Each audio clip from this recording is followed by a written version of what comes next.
चलो ठीक है, आज हम लोग आगे स्टार्ट करते हैं। तो हमने यहाँ तक पढ़ लिया था कि एक कप वाटर में कितने टोटल चार्ज होते हैं, कितने नेगेटिव होते हैं और कितने पॉजिटिव होते हैं, है ना। चलो ये हमारा बेसिक्स पॉइंट से, ज़्यादा कुछ हार्ड नहीं था ये। सिंपली हमने फॉर्मूला लगाया था Q इजिकल टू एनी का, और हमने इस चीज़ को आंसर को निकाल लिया था, राइट। अब एक जनरल क्वेश्चन देता हूँ जो मैंने पढ़ाया था उसी के ऊपर। उस जनरल क्वेश्चन को तुम अटैम्प्ट कर सकते हो, बड़े प्यार से करके दिखाना मेरे को। तो एक्सप्लेन वेदर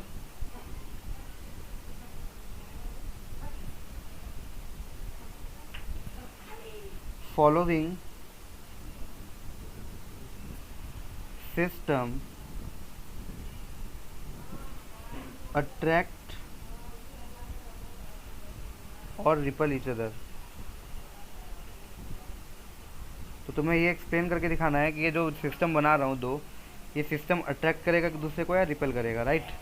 तो पहला सिस्टम है ए, इसके अंदर तुम्हारे पास चार्जेस दे रखा है 2 माइक्रोकूलम, इसके बाद है -9 माइक्रोकूलम, इसके बाद है -5 microcoulomb.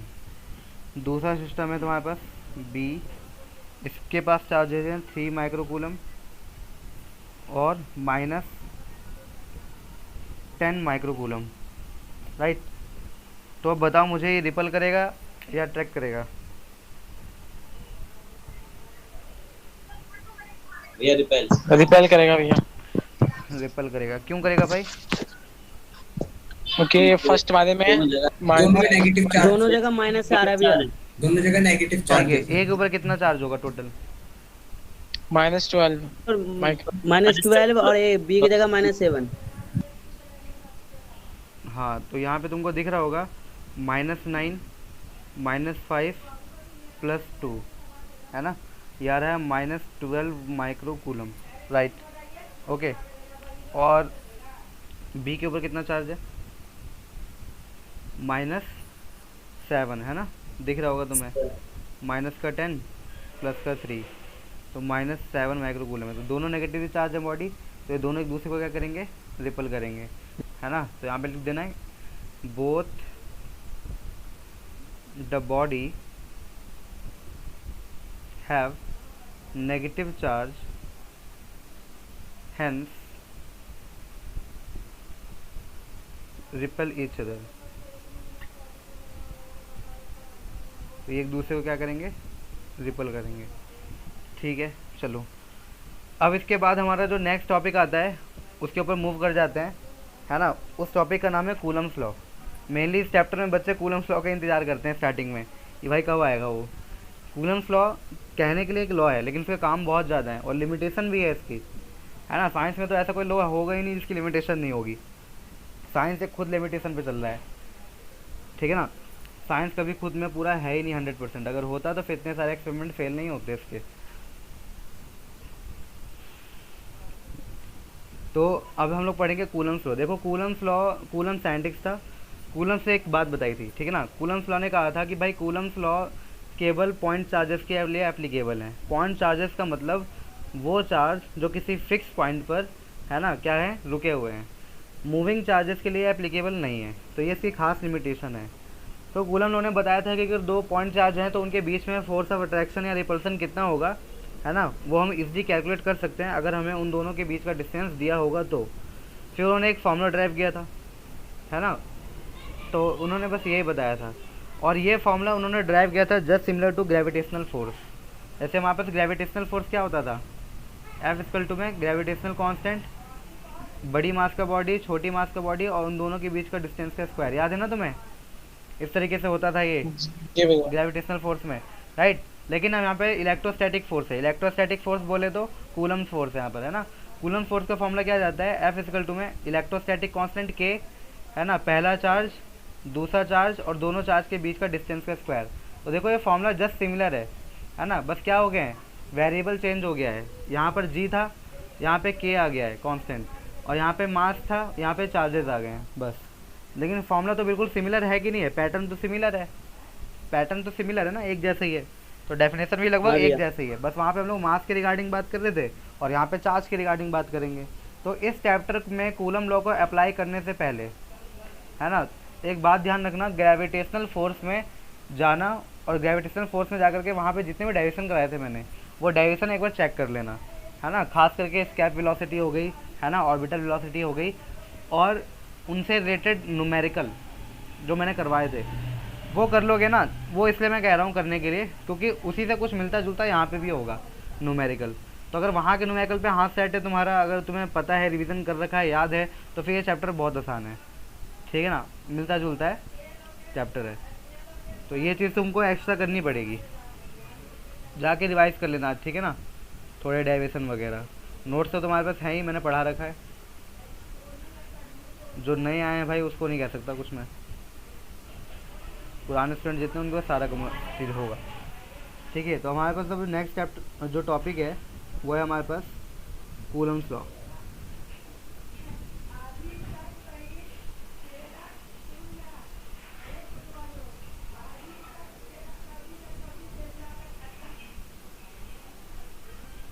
Of electric force, Coulomb's law of electric force, है ना। मेन चीज़ है इसकी स्टेटमेंट, कि भाई इसकी स्टेटमेंट क्या है कूलम फोर्स की। तो स्टेटमेंट वही है, उसी तरीके से है जिस तरीके से ग्रेविटेशन में हम लोगों ने पढ़ा था, ठीक है ना। तो पहले मैं तुम लोग को यहाँ पे बता देता हूँ, फिर स्टेटमेंट लिख दूंगा मैं, राइट। स्टेटमेंट आखिर क्या है, क्या इसका, मान लो यहाँ पर चार्ज Q1 है और यहाँ पर चार्ज Q2 है ना। ये एक पॉइंट हो गया 5 का और एक ये पॉइंट हो गया, और दोनों के बीच में जो डिस्टेंस है वो ये है R, ठीक है ना। तो अब जो तुम्हारा कूलम लॉ है, कूलम लॉ कहता क्या है, कूलम लॉ कहता है कि जो फोर्स होगा, force of attraction and repulsion इन दोनों चार्जेस के बीच में, वो डायरेक्टली प्रोपोर्शनल होगा दोनों चार्ज के मैग्नीट्यूड के बराबर, ठीक है ना, और इन्वर्सली प्रोपोर्शनल होगा उनके बीच के डिस्टेंस के स्क्वायर के। ये बात कहता है कूलम लॉ। अब इन दोनों इक्वेशन को कंबाइन करता हूँ मैं, है ना। तो फोर्स का एक जनरल फॉर्मूला आता है F directly proportional to Q1 Q2 and inversely proportional to R square, right. फिर प्रोपोर्शन का साइन हटाएंगे, यहाँ पे फॉर्मूला आ जाएगा K कांस्टेंट, एक कांस्टेंट बाहर आ जाएगा, और Q1 Q2 अपॉन में R square, that is the electrostatic force, और कूलम फोर्स या कूलम लॉ कुछ भी कह लो, यही है। तो बिल्कुल वैसे ही ड्राइव हुआ है जैसे मैंने वहाँ पे ड्राइव करवाया था तुम लोग को फॉर्मूला, ठीक है। ये फॉर्मूला मैंने अभी लिख के मिटाया है। तो यही इसकी स्टेटमेंट है, एक स्टेटमेंट ये है और एक स्टेटमेंट ये है, दो स्टेटमेंट है। इन्हों दोनों स्टेटमेंट को मैं यहाँ पर रिटर्न में लिखूँगा मैं, और कुछ नया नहीं है इसमें, ठीक है। तो Coulomb's law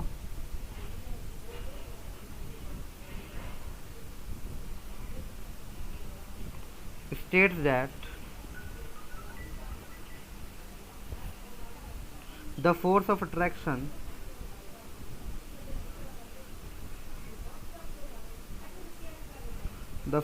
attraction or repulsion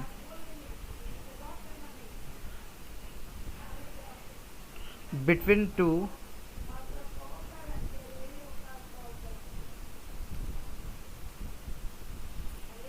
stationary point charges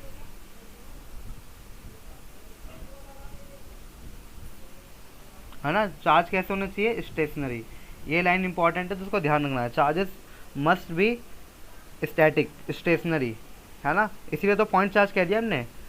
तो स्टेशनरी पॉइंट चार्जेस होना चाहिए, और जो इनका फोर्स होगा, है ना, इज, पहला क्या था हमारे पास, पहला स्टेटमेंट ये था, डायरेक्टली प्रोपोर्शनल था दोनों चार्जेस के मैग्नीट्यूड के।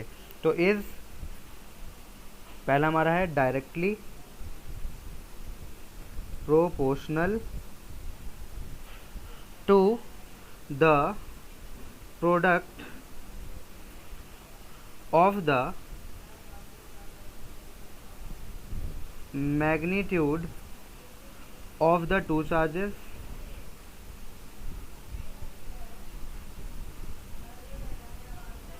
ठीक है। पहला पॉइंट तो ये था, और दूसरा पॉइंट क्या था, ये जो फोर्स है ना, ये इन्वर्सली प्रोपोर्शनल था दोनों के डिस्टेंस के स्क्वायर के। तो inversely proportional to the square of the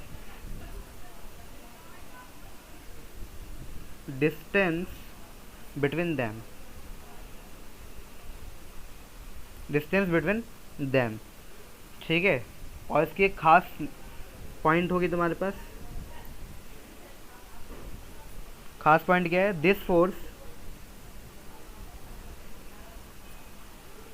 acts along the line joining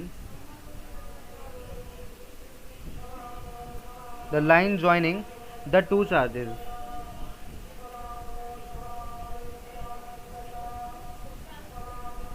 ठीक है। तो ये स्टेटमेंट मैंने तुम्हें बता दिया था और डेरिवेशन पहले करके दिखा दिया था, ठीक है ना। तो ये तुम्हारा यहाँ पे कूलम्स लॉ ख़त्म हो जाता है, लेकिन ये भी पूरा ख़त्म नहीं हुआ है, अभी केवल हम लोग ने फॉर्मूला किया हम लोगों ने, ठीक है। अब ये बताओ, पहले इसके स्टेटमेंट पे किसी को दिक्कत है तो बताओ भाई। अगर इस स्टेटमेंट पे मेरी बात सुने ना बहुत ध्यान से,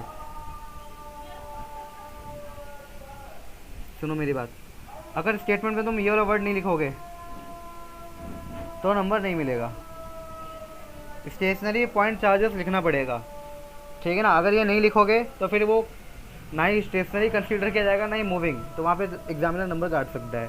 तो ये इस लॉ का की पॉइंट है, स्टेशनरी लिखना है तो लिखना है, ठीक है ना, ये मिस नहीं होना चाहिए बस। तो ये स्टेशनरी चार्जेस के लिए एप्लीकेबल है, मूविंग चार्जेस के लिए एप्लीकेबल नहीं है, यही इसका एक लिमिटेशन है। अगर बोलेगा right the limitation of Coulomb's law तो लिख देना it does not applicable for moving charges, it only applicable for static charges, ठीक है ना, पॉइंट चार्जेस, बात खत्म। तो ये बताओ, इतनी बात समझ में आ गया होगा तुम्हें, है ना, कि जो फोर्स है वो डायरेक्टली प्रोपोर्शनल है मैग्नीट्यूड ऑफ दो चार्जेस, दोनों चार्जेस के मैग्नीट्यूड के प्रोपोर्शनल, और उन दोनों के डिस्टेंस के स्क्वायर के इनवर्सली प्रोपोर्शनल है। दोनों को मिलाऊंगा तो एक कॉम्बिनेशन का फॉर्मूला बन जाएगा हमारे पास। अब यहाँ पर क्या आया है,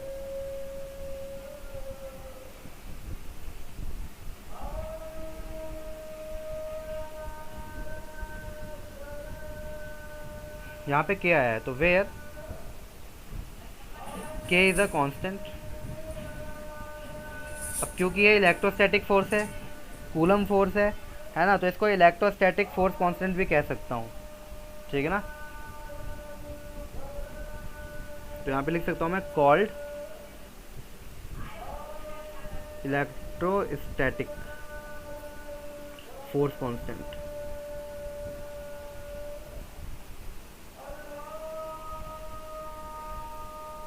ठीक है ना। अब देखो के की वैल्यू होता है वो मीडियम पे डिपेंड करता है कि ये किस मीडियम में है, तो इसका के की वैल्यू क्या होगी वो हम आगे पढ़ लेंगे डाइलेक्ट्रिक कांस्टेंट में, राइट, डाइलेक्ट्रिक कांस्टेंट में पढ़ लेंगे, कोई दिक्कत नहीं है।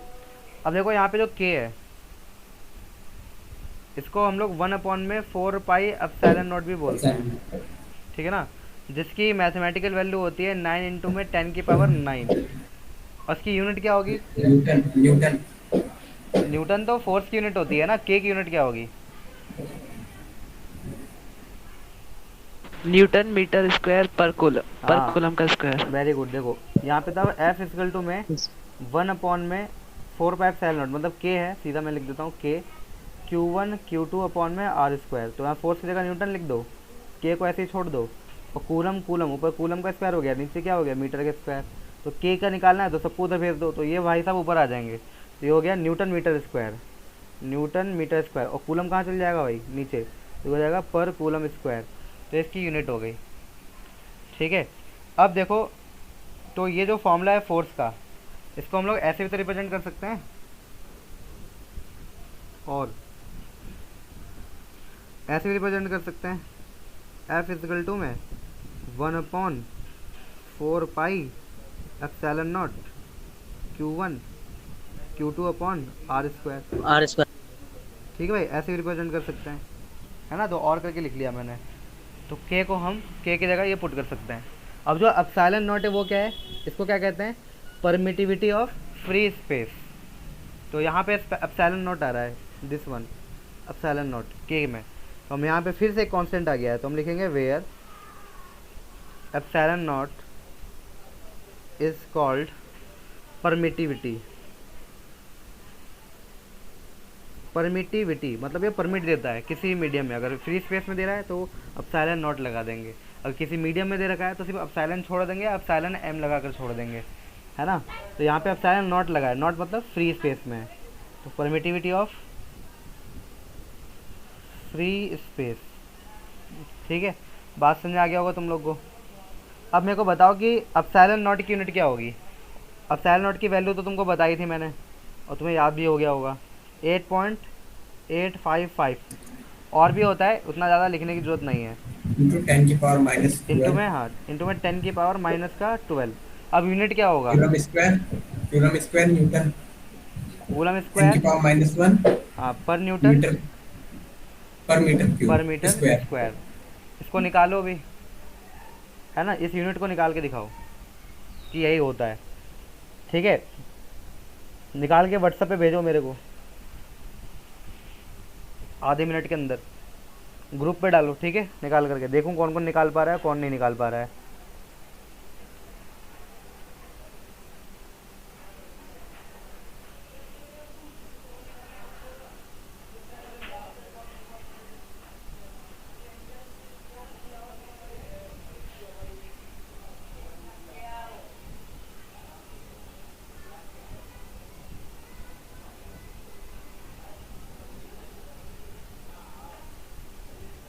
देखो यहाँ पर अभी बताया मैंने।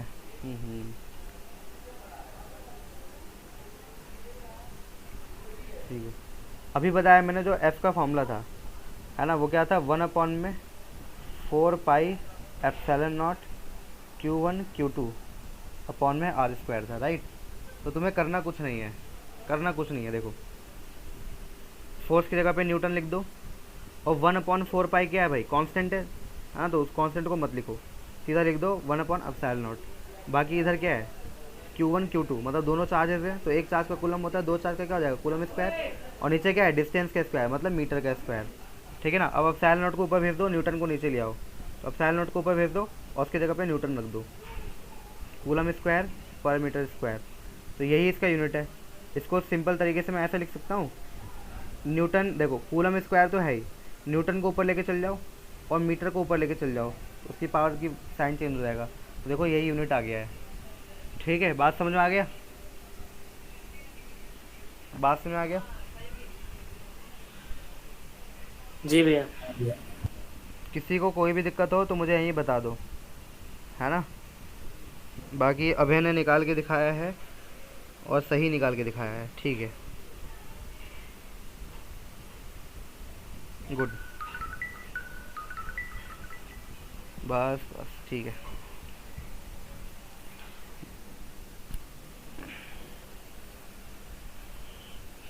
ठीक है, एक बात और ध्यान रखना कि ये जो हमारा यूनिट है, जो हमारा यूनिट आया है कूलम स्क्वायर पर न्यूटन, है ना, पर मीटर स्क्वायर, इसको हम लोग फराड पर मीटर में भी एक्सप्रेस करते हैं। तो मैं यहाँ पे एक बात बता देता हूँ तुम्हें, कूलम स्क्वायर पर न्यूटन और पर मीटर स्क्वायर को हम लोग किस में रिप्रेजेंट करते हैं, फराड, फराड पर मीटर में, है ना, FARAD, फराड पर मीटर, इस तरीके से। तो फराड आगे आएगा, टेंशन मत लो, वहाँ पे हम लोग देखेंगे फराड क्या है और किस साइंटिस्ट का नाम है। ये तो एक्स्ट्रा बात थी जो मैंने ये बता दी तुम लोगों को। ओके, फिलहाल तो अभी तुम्हारा यहीं तक है, यहाँ तक किसी को कोई दिक्कत है तो बताओ। नहीं भैया। नहीं है, ठीक है।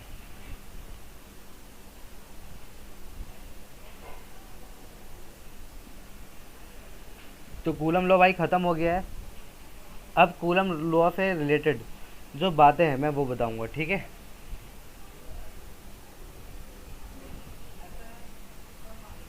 अगर तुमसे कहे कोई कि डिफाइन 1 कूलम, 1 कूलम क्या होता है, तो क्या डिफाइन करोगे। अगर कोई ये कह दे डिफाइन 1 कूलम, है ना, 1 कूलम को डिफाइन करके दिखाओ कि 1 कूलम क्या चार्ज है, तो क्या बोलोगे।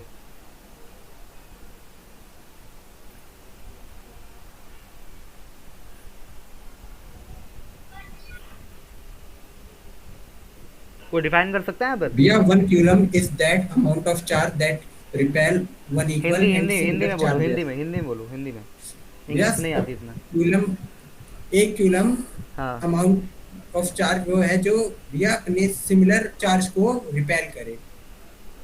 ऐसा जरूरी नहीं है। मैं बताऊं। हाँ तुम बताओ, पूरा नहीं बताया बे आपने।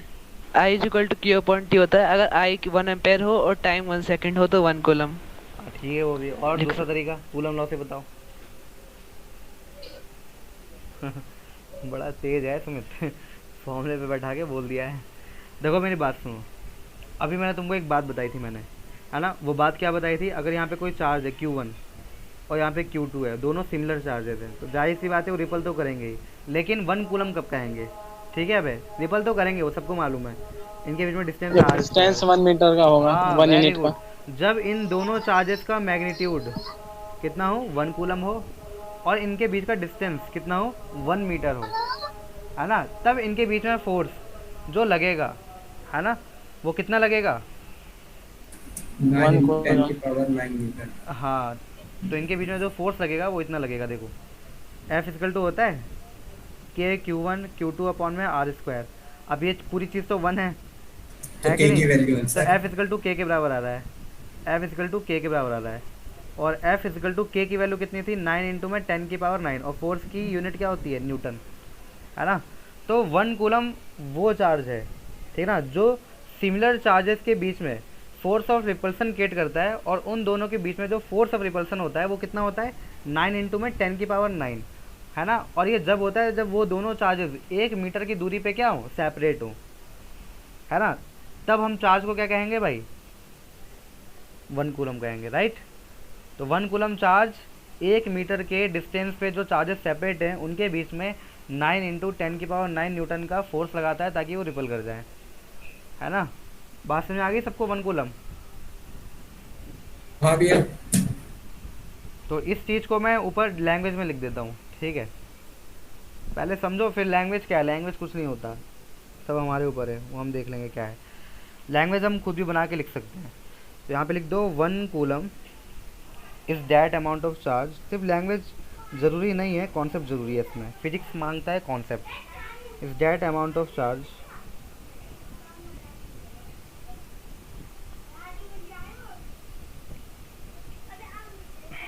that repel an equal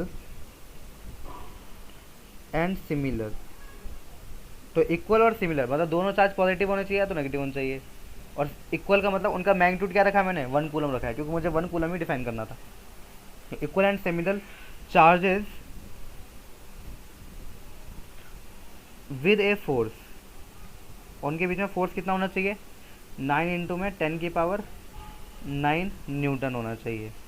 van, और यह सब कब होगा, जब दोनों 1 मीटर की दूरी पर हो इन वैक्यूम। तो वैन प्लेस्ड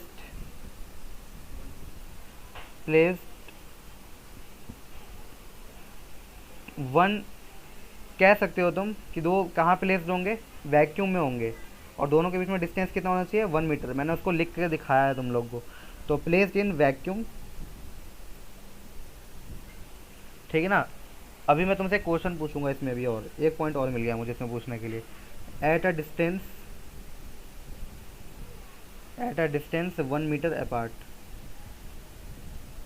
सुमित बताएगा, ठीक है। सुमित, यहाँ पे लिखा है इन वैक्यूम, सिर्फ वैक्यूम में ही ऐसा होगा और कहीं नहीं हो सकता है। नहीं भैया, क्यों?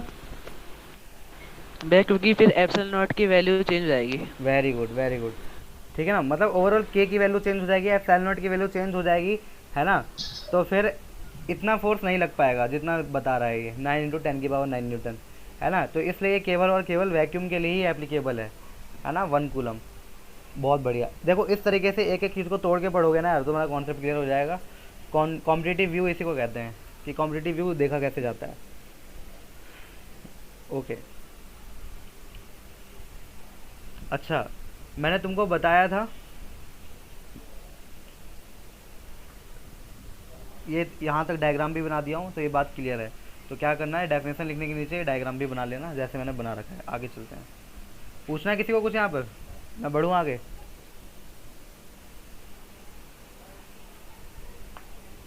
बढ़ जाओ आगे आगे। Okay next.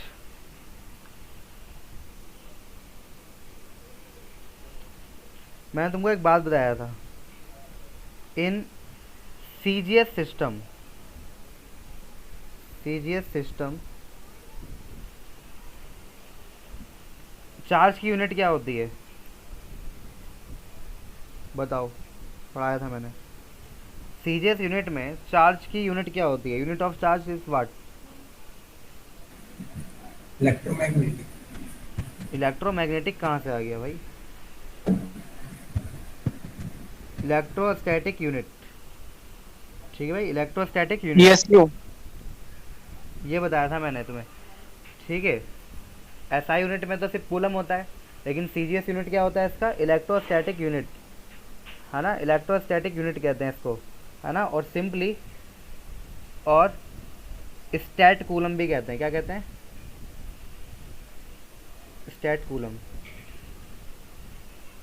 जिसका सिंबल इस तरीके से रिप्रेजेंट कर सकते हो, स्टैट सी, राइट, कोई दिक्कत नहीं है। फिर मैंने तुम लोग को एक बात भी बताया था, अगर याद हो तो, कुछ बताया था ना मैंने, 1 कूलम में 3 × 10⁹ ESU होता है, स्टैट। होता है ESU, लिखवाया था ना ये। हाँ भैया। हाँ, जब मैं चार्जेस के बारे में पढ़ा था, सिर्फ चार्ज के बारे में, तब मैंने वहाँ पढ़ाया था। तो अगर तुमसे कोई बोल दे यहाँ पे डिफाइंड 1 ESU या 1 स्टैट कूलम, तो कैसे डिफाइन करोगे? अगर कोई तुमसे कह दे डिफाइन 1 ESU 1 स्टैट कूलम, है ना, या इलेक्ट्रोस्टैटिक यूनिट, डिफाइन करो क्या होता है?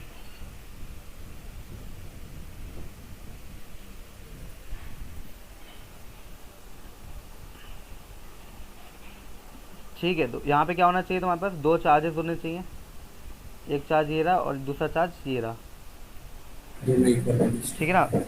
फिर यहाँ भी वही चीज़ है, दोनों दोनों इक्वल इक्वल होने चाहिए, तो रिपल करेंगे दूसरे को, रिपल करेंगे इन वैक्यूम। और इन दोनों के बीच में डिस्टेंस क्या होगा भाई? 1 1 मीटर। सेंटीमीटर, क्योंकि ये CGS है, C मतलब सेंटीमीटर, G मतलब ग्राम, S मतलब सेकंड, तो यहाँ पे डिस्टेंस किस में होगा? सेंटीमीटर में होगा, है ना। और जो फोर्स है ना, फोर्स क्या होगा? न्यूटन में तो हो नहीं सकता, डाइन में होगा। कितना होगा? डाइन में होगा, क्योंकि ये सीजीएस यूनिट की बात कर रहे हैं हम, ठीक है। तो सीजीएस यूनिट में तुम्हें ध्यान रखना है कि जो डिस्टेंस होगा वो 1 सेंटीमीटर होगा। तो 1 ESU, है ना, वो चार्ज है, 1 इलेक्ट्रोस्टैटिक यूनिट ऑफ चार्ज वो चार्ज है ना, जो 2 सिमिलर चार्ज के बीच में लगता है, जिसके कारण रिपल्सन क्रिएट होती है। और जो रिपल्सिव फोर्स जो क्रिएट होता है वो कितना होता है? 1 डाइन। कितना होता है? 1 डाइन। और दोनों चार्ज के बीच में जो डिस्टेंस है वो कितना होता है? 1 सेंटीमीटर, सेंटीमीटर। है ना। तो ये इसी को कहते हैं 1 ESU। तो मैं यहाँ पे लिख देता हूँ 1 ESU, मैं इसी चीज़ को वहाँ पे लैंग्वेज में लिख रहा हूँ, ठीक है ना। इसलिए मैं तुमको पहले समझा दे रहा हूँ, बाद में लिख रहा हूँ लैंग्वेज, ताकि ये ना कहो लैंग्वेज समझ में ना आया है। पहले थ्योरी समझा रहा हूँ, फिर लैंग्वेज लिख रहा हूँ मैं। तो 1 ESU ऑफ चार्ज और 1 स्टैट कूलम एक ही बात है, कुछ भी कह लो, है ना। 1 स्टैट कूलम ऐसे रिप्रेजेंट कर सकते हो, is that charge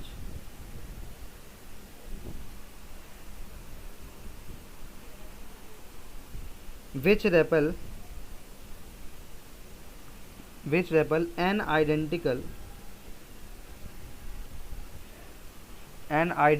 charge in vacuum, ठीक है ना। यहाँ भी ये वर्ड ध्यान रखना है, कहाँ पर है हम? वैक्यूम में, ओके। तो in vacuum at a distance of 1 centimetre, और दोनों के बीच में डिस्टेंस कितना है? 1 centimetre from it, with a force. और जो रिपल्सन करेगा वो किस फोर्स से करेगा? With a force 1 dine.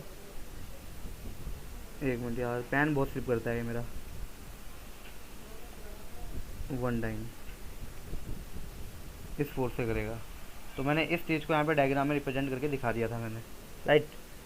और इस समय जो 1 कूलम है वो 3 इंटू में 10 की पावर 9 ESU के बराबर आ जाएगा। कैलकुलेट करके देख लेना, राइट।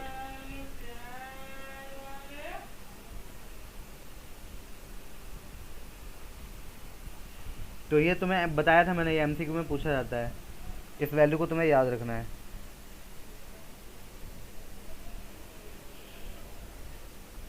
ठीक है, बाकी और इतना ज़्यादा ज़रूरी नहीं है, बस काफ़ी है। डिफाइन 1 कूलम 1 ESU तो पूछा ही नहीं जाता है, लेकिन फिर मैंने पढ़ा दिया। लेकिन 1 कूलम पूछा जाता है ना। इसमें ये वैल्यू पूछी जाती है और ऊपर 1 कूलम की डेफिनेशन पूछी जाती है, जो मैंने यहाँ पढ़ाया था। डिफाइन 1 कूलम, ये डेफिनेशन आती है एग्ज़ाम में। अगर तुम्हारे स्कूल में वो होगा, क्या कहते हैं, टेस्ट वगैरह, तो तुम्हें क्वेश्चन ज़रूर देखने के लिए मिलेगा। बताओ यहाँ तक किसी को दिक्कत? कूलम लॉ ख़त्म हो चुका है हमारे पास। क्वेश्चन तो है, दीजिए। अगले दो फॉर्मूला तो दो आसान भैया। है ना। क्वेश्चन करके दिखाओ तो मानूंगा क्या है क्या नहीं है।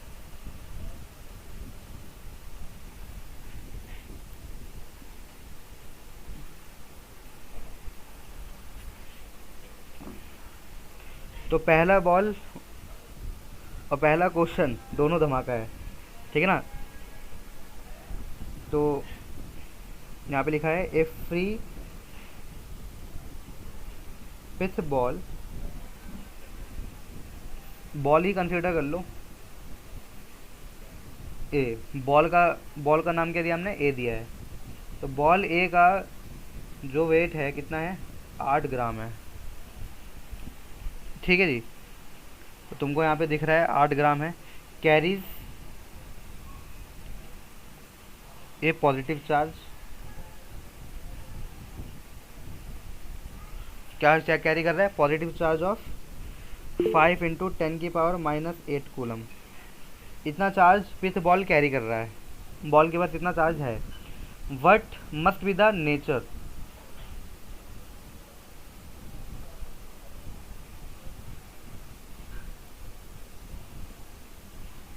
what must be the nature and magnitude of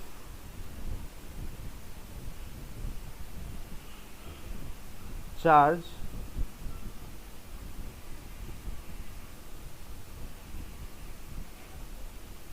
that should be given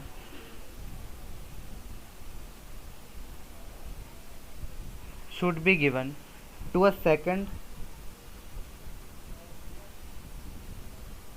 pitch ball.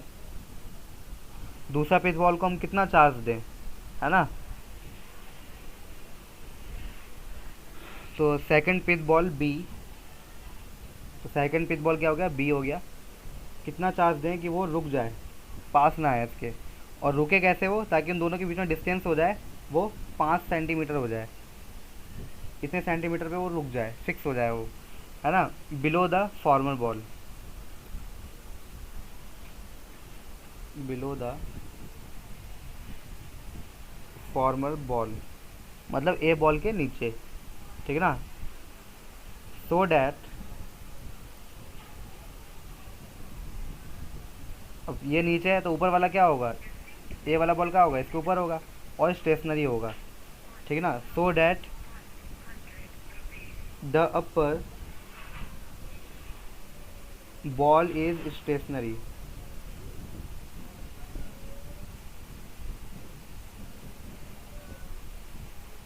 ठीक है। तो ये तो क्वेश्चन था, है ना। अब मैं तुम्हें क्वेश्चन को लैंग्वेज के रूप में समझा देता हूँ कि क्वेश्चन में कह के आ रहा है तुम्हारे पास, ठीक है। तो 2 बॉल है तुम्हारे पास, एक बॉल है तुम्हारे पास बी, जो कि ग्राउंड पे रखा गया है, ये समझ लो, ग्राउंड पे बी बॉल, राइट। इसके ऊपर चार्ज मैंने देना है Q2, ठीक। और दूसरा बॉल है तुम्हारे पास ए, जिसके ऊपर चार्ज है Q1, और Q1 की वैल्यू दे रखा है इन्होंने, वो तुम देख लोगे, ठीक है। और इन दोनों के बीच का डिस्टेंस भी दे रखा है। ये दोनों के बीच में डिस्टेंस कितना है? 5 सेंटीमीटर है।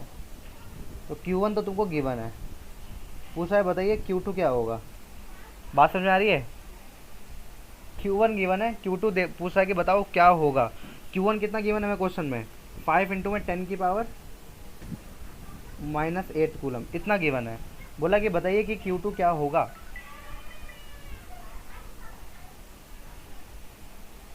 ठीक है, तो बताओ बताओ, तुम्हें निकालना है, ये निकाल के बताओ, फॉर्मूला तुम्हें पढ़ा रखा है मैंने।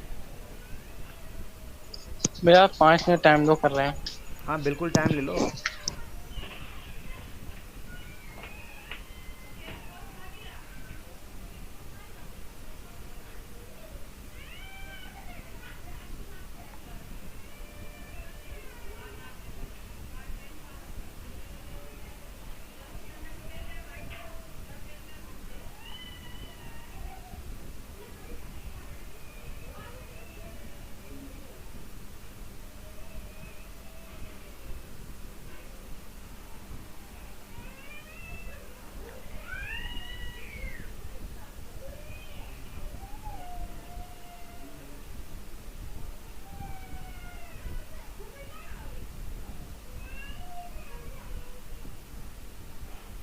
भैया चार्जेस सेम है दोनों पे।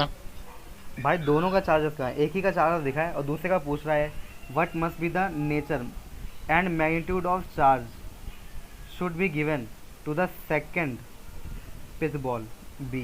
तो जो दूसरा बॉल बी है उसका नेचर कैसा होना चाहिए चार्ज का, मतलब चार्ज पॉजिटिव होना चाहिए, नेगेटिव होना चाहिए, क्या होना चाहिए, और मैग्नीट्यूड कितना होना चाहिए, वैल्यू कितना होना चाहिए, ये हमें निकालना है, ये चीज़ हमें निकालना है।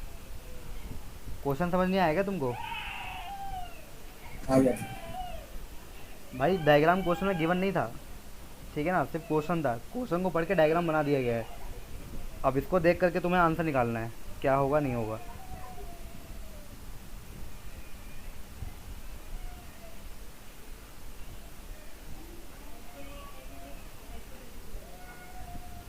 तो गिवन चीज़ क्या क्या है तुम्हारे पास Q1 गिवन है, 5 इंटू में 10 की पावर -8 कूलम, और तुम्हारे पास दोनों के बीच का डिस्टेंस गिवन है 5 सेंटीमीटर, है ना। इसको मीटर में करना भैया है। 4.3 इंटू 10 की पावर -7 आ रहा है। सही है हाँ तेरा। Very good. तो Q1 है और R गिवन है, ठीक है ना, और कुछ गिवन तो है नहीं हमें यहाँ पर फिलहाल। भी तो गिवन है given भैया 8 ग्राम। हाँ हाँ सही कह रहे हो, M1 गिवन है हमें। उसी से तो फोर्स निकालेंगे। Very good. M1 गिवन है 8 ग्राम, तो इसको किलोग्राम में चेंज कर लेना, ग्राम को किलोग्राम में करना है तो 10 की पावर -3 से मल्टीप्लाई, मतलब 1000 से डिवाइड, कहने का मतलब ये है, ठीक है। बस इतना ही है और कुछ नहीं है। अब बोला कि बताइए इनके बीच में जो है फोर्स तो दे रखा है उन्होंने, फोर्स भी तो दे रखा है, फोर्स दे रखा है, तो भैया फोर्स फोर्स हम इक्वल्स टू मास निकालेंगे। इनटू ग्रेविटी निकाल देंगे हाँ ना। फोर्स तो हम निकालेंगे, ठीक है, फोर्स हम निकालेंगे। तो कूलम लॉ लगाओ। कूलम लॉ कहता है F इजिकल टू में K Q1 Q2 अपॉन में R का स्क्वायर, ठीक है जी। अब देखो F जो हो जाएगा हमारा वो हम M1 और G से निकाल लेंगे। क्यों भाई, निकाल सकते हैं M1 G से। हाँ भैया। हाँ जी भैया। K की वैल्यू हमें मालूम होती है 9 इंटू में 10 की पावर 9। Q1 हमें मालूम है 5 इंटू में 10 की पावर -8। Q2 हमें निकालना है, R की वैल्यू हमें मालूम है 5 इंटू में 10 की पावर -2 का स्क्वायर, ठीक है ना। तो यहाँ से मैं बड़े आराम से Q2 निकाल सकता हूँ, ठीक है ना।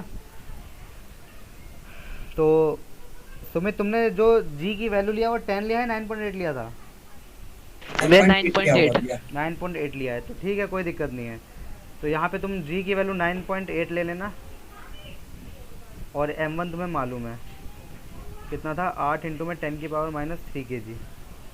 तो यहाँ से तुम Q2 को सॉल्व कर लेना, 4.3 इंटू में 10 की पावर -7 कूलम इतना आ रहा है, ठीक है ना।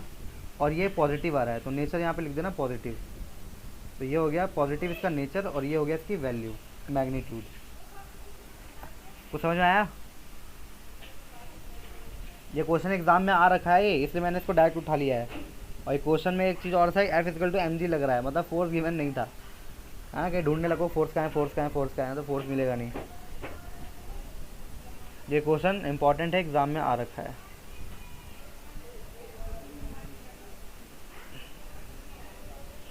अगली क्लास कोई भी मिस नहीं करेगा, ठीक है ना। अगली क्लास में मैं पता है क्या पढ़ाने वाला हूँ, वेक्टर फॉर्म में कूलम लॉ को एक्सप्रेस करूँगा और पोजीशन वेक्टर के फॉर्म में कूलम लॉ को मैं एक्सप्लेन करूँगा। तो वेक्टर और पोजीशन वेक्टर ये दो डायरेक्शन इंपॉर्टेंट है, तो अगली क्लास कोई मिस नहीं करेगा। आज तो सिर्फ कूलम लॉ का इंट्रो था। चलो नेक्स्ट क्वेश्चन करते हैं।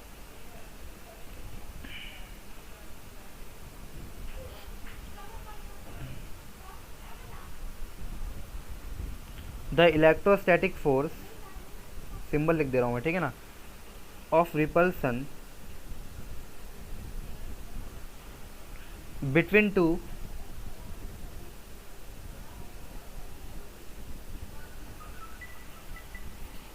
यार ये मोबाइल है क्या है, हाँ क्या था हमारे पास, between two positively charge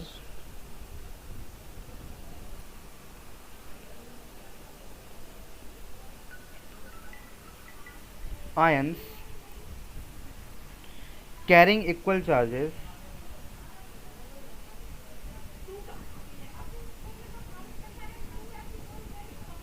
equal charge carry कर रहे हैं, वो चार्ज की वैल्यू कितनी है 3.7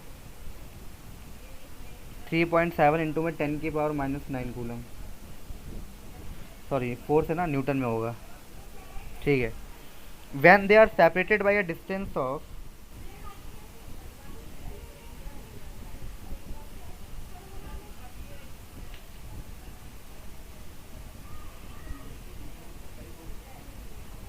इनके बीच में डिस्टेंस है हमारे पास 5 एंगस्ट्रॉम, सेपरेट कर दिया गया। तो how many electrons are missing from each ions, बहुत बढ़िया क्वेश्चन है। How many electrons are missing, अभी पिछले क्लास का और इस क्लास का कॉम्बो है, ठीक है ना, मिसिंग फ्रॉम ईच आयन।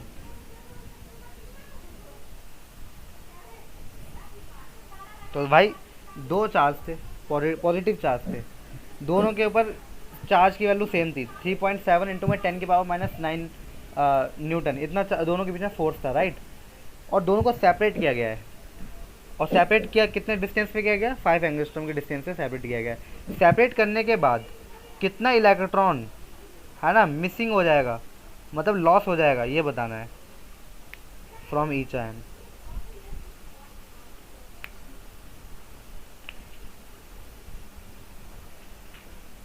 तो देखो यहाँ पे तुम्हें बोला हाउ मेनी इलेक्ट्रॉन, मतलब तुम्हें एन की वैल्यू निकालने के लिए कह रहा है। मैंने पिछले क्लास में कहा था कि नंबर ऑफ इलेक्ट्रॉन मतलब एन की वैल्यू है, ठीक है ना। तो तुम्हें एन की वैल्यू निकालना है, तो एन की वैल्यू निकालने के लिए हमें फॉर्मूला पढ़ा था हमने, Q equal to N E. तो हमें Q मालूम होना चाहिए, क्या मालूम होना चाहिए, Q। तो पहले तुम्हें Q निकालना पड़ेगा, है ना, जो पॉजिटिव चार्ज है इसकी वैल्यू क्या है ये निकालना पड़ेगा तुम्हें, तब काम बनेगा। तो पहले Q की वैल्यू निकालनी पड़ेगी, Q की वैल्यू तुम इसमें पुट करोगे तो तुम्हें N की वैल्यू मालूम पड़ जाएगी। तो पिछले क्लास का और इस क्लास का एक कॉम्बो है, राइट। इसको सॉल्व करके दिखाओ।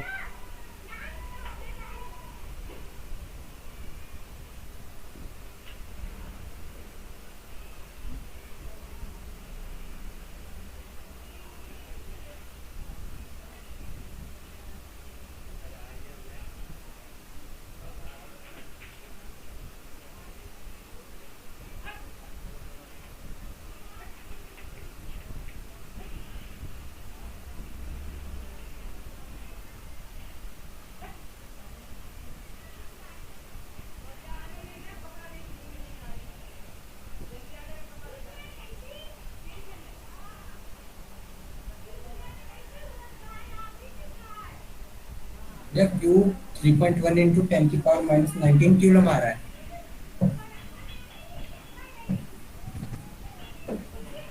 हाँ आ गया भैया, तो दो आएगा फिर इलेक्ट्रॉन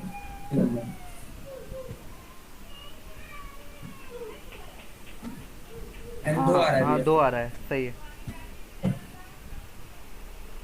वेरी गुड। सबका आ गया आंसर, N की वैल्यू 2 है। 3.7 इंटू 10 का पावर -9 न्यूटन, आंसर 2 आएगा भैया।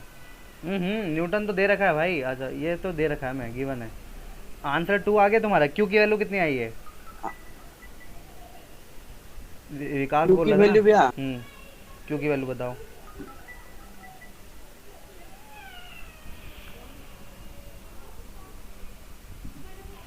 अरे भाई बहुत तेज़ी से आंसर बताया है। ठीक है अजय, तुमने सही सॉल्व किया है। ठीक है।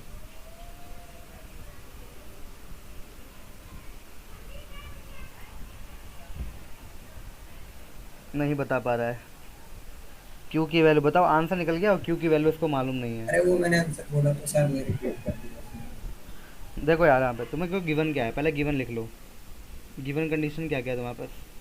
तो हमारे पास कह रहे हैं गिवन, गिवन हमको पहले क्या दे रखा है, फोर्स दे रखा है दोनों के बीच में 3.7 इंटू में 10 की पावर माइनस, क्या लिखा रहा है, 3.7 इंटू में 10 की पावर माइनस 9 न्यूटन फोर्स दे रखा था। दोनों के बीच में डिस्टेंस दे रखा था 5 एंगस्ट्रम। एंगस्ट्रम बोले तो 5 इंटू में 10 की पावर माइनस 10 मीटर। तो आपको डिस्टेंस को हमेशा मीटर में चेंज करना है। और दोनों चार्ज आइडेंटिकल थे, तो Q1 और Q2 आइडेंटिकल मतलब बराबर है, तो हम इसको Q मान सकते हैं। ठीक है, अब हमें कूलम लॉ पता है, ठीक है ना। कूलम लॉ हमारे पास क्या होता है, F इजकल टू में K Q1 Q2 अपॉन में R स्क्वायर। ठीक है, ओके। F की वैल्यू हमको गिवन है 3.7 इंटू में 10 की पावर माइनस 9। K की वैल्यू में मालूम होती है 9 इंटू में 10 की पावर 9। Q1 Q2 बराबर है, Q के बराबर है, तो Q इंटू Q ये क्या हो जाएगा, Q स्क्वायर अपॉन में R स्क्वायर। R की वैल्यू कितनी है 5 इंटू में 10 की पावर माइनस 10 का होल स्क्वायर।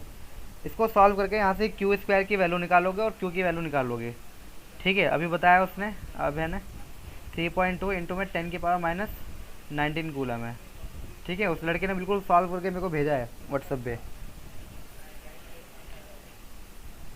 तो ये तुम्हारा Q की वैल्यू आ गई है। अब इस फॉर्मूले में पुट कर दो Q इजकल टू एनी में, तो Q equal to N E, N की वैल्यू निकालना, तो N क्या हो जाएगा Q अपॉन में E। तो N इजकल टू में ये हो गया 3.2 इंटू में 10 की पावर माइनस 19, Q की वैल्यू हो गई, और E की वैल्यू हो गई 1.6 इंटू में 10 की पावर माइनस 19। ये कट गया और ये 16 से 2 बार में चला गया। ठीक है, तो N की वैल्यू हमारे पास कितनी आ गई 2। बहुत बढ़िया क्वेश्चन था, ये भी था या नहीं था बढ़िया क्वेश्चन। नहीं भैया, भैया बढ़िया था। क्या बात कर रहे हो यार, इसमें दो फॉर्मूला मिला है और ऊपर वाला भी दम नहीं कॉम्बो था था। भैया क्वेश्चन। हाँ, ऊपर वाला भी कॉम्बो था, ऊपर वाला इससे भी ज़्यादा बढ़िया था। इसमें F इक्वल टू mg लग रहा है। जनरली जो बच्चा पहली बार करता है ना, तो वो उसको इतना ध्यान नहीं होता कि mg लगाना है मेरे को, बहुतों से मिस्टेक हो जाती है, और कुछ को प्रैक्टिस होती है तो भाई वो कर लेते हैं। ठीक है ना, तो अपनी अपनी बात है किस तरीके से तुम देखते हो क्वेश्चन को। तो देखो क्वेश्चन इस तरीके का करना है। अगली क्लास में मैं और हार्ड क्वेश्चन कराऊंगा, टेंशन मत लो। क्वेश्चन की सीरीज मेरे पास तैयार है, बुक्स तुम्हारे पास है, रेफरेंस मैंने तुम्हें गूगल क्लासरूम पे डाउनलोड कर रखा है, वहाँ से अपलोड करके तुम सेल्फ प्रैक्टिस कर सकते हो क्वेश्चन की। ठीक है, और अपने डाउट तुम ग्रुप पे डाल दिया करो। ठीक है भाई, सब मिलके सॉल्व कर लिया करो उसको। 1 मिनट, तो आज यहीं तक मैं इसको छोड़ता हूँ।